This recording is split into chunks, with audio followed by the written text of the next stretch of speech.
Okay, so na-check na natin yung kotse. Na-scan na rin natin. Kaya happy ako na galing sa All Cars. Legit mileage.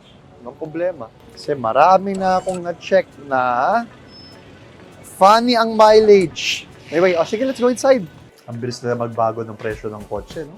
Sobra. Actually, kaya ako siya naisip na upgrade kasi bumababa yung value. Correct. Ang mahal ko siyang nabili.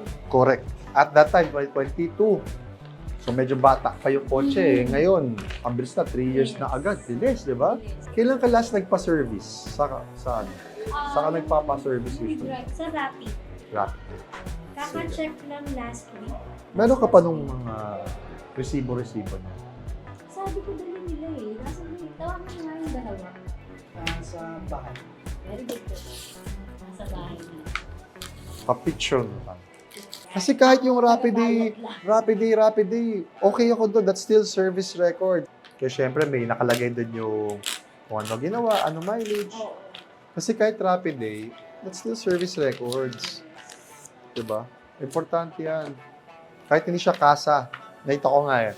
Unang tanong kay ma'am, saan yung binili? Sa All Cars. Okay, no problem. Tapos kinahan ko ulit, ganun pa rin yung mileage. Kaya very important talaga yan. Ilan pa yung susi? Dalawa, pero pinalalamove ko po yung spare key kasi Sige. naiwan din namin. Sige. ID na lang dalawa ang kailangan ko. Kasi ito ang pasahe, na i-pay, tapos may hold akong 50 Okay. upon release pag nakuha sa audit. Pwede Mark, baka pwede makihin ng IDs ni ma'am, dalawa. Sure. Pero ka. Ayun. Para all good na. Okay, so we bought their car already. Tapos na.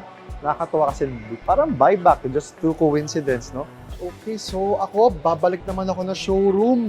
Titignan ako ng kotse doon. But thank you so much. Ayan, Ford. Ford Cainta, Ford Marikina, thank you so much to all our partner dealers, Honda, Toyota, Ford, Mitsubishi, Mazda, Geely, MG, Hyundai, BYD.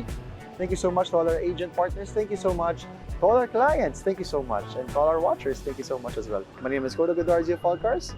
So if you want to sell your car, para nung ito, if you want to buy a car, yan, brand new, kung sino afford, punta lang kayo ng mga dealer nila. They're very, very professional.